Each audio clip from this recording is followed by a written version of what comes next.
Отлично свършена работа, брат. Пращам ти координати за мястото, къде ще се срещнем, да ми предадеш флашката.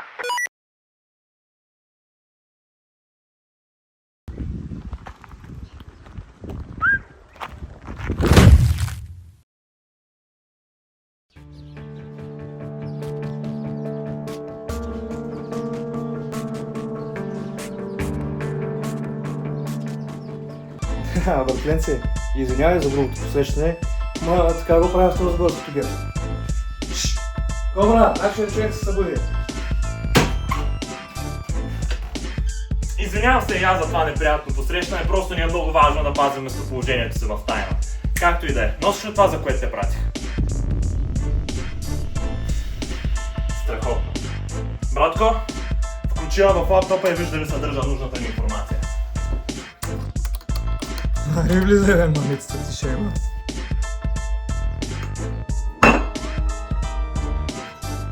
Брат, браво, бе, тук много пъпелето. Браво, бе! Знаех си, че мога да разчитам на тебе. Препоръчка те като най-добрия наемен шпионен убиец. Добре, супер. Ами добре, братко, аз предлагам да те оставим да се преместим в другата стая, да разработиш план за действие и да ни извикаш като си готов. Добре, брат, сега ще мисля как да му бъда майката на този негодник чалдар. Точно така те искам. Добре, айде те ела с мен, да не му пречим и да мън да ти разкажа каква е ситуацията. Ами, нека сега да ти обясня защо правим всичко това. Цялото нещо започна преди около 10 години. Тогава аз и брат ми тепърва се опитвахме да разраснем малкия си наркобизнес. Докато един ден не разбрахме за друг нов играч на име Данаил, който се опитва да разрасне свой наркобизнес на нашата територия тук в Старозагорското гето. Усетихме, че ще ни е конкуренция и точно тогава разбрахме, че ще получи пратка с най-новите мафиотски оръжия. Заради всичко това се решихме да го нападнем и да го заличим. И успяхме. Като така си мислехме, че вече ще ни е по-добре. Но сгрешихме.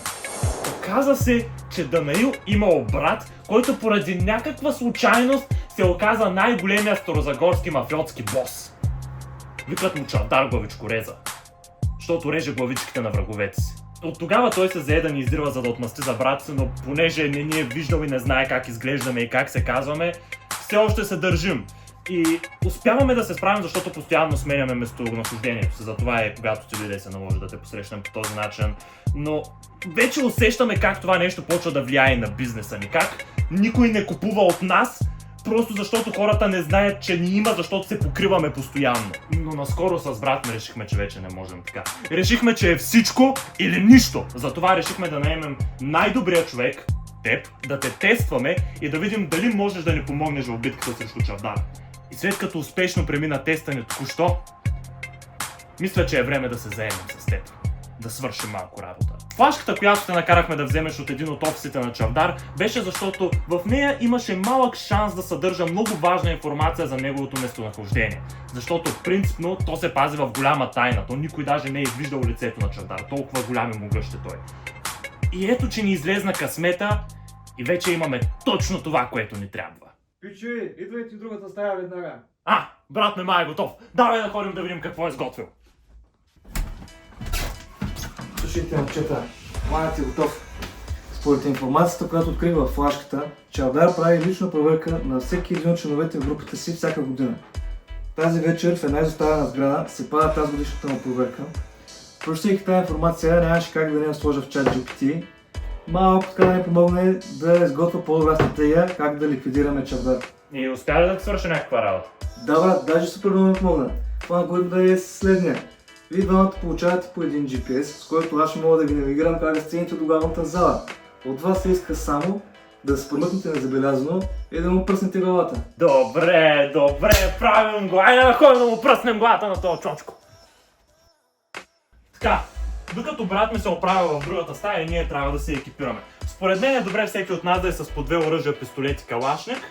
Аз ще взема очила за нощно виждане и ти вземи една граната в случай, че стане прекалено напечено. Обаче въпросът е как да стигнем до там. Можем да отидем пеша. Така със сигурност ще сме тихи и няма да ни забележат, но има шанс да закъснеем. Имаме и кола.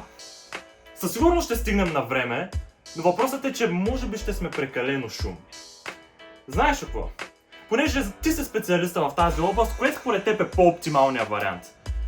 Да сме по-бързи, но по-шумни? Или по-бавни, но по-тихи? Кое според теб е по-добрия вариант? Как да действаме?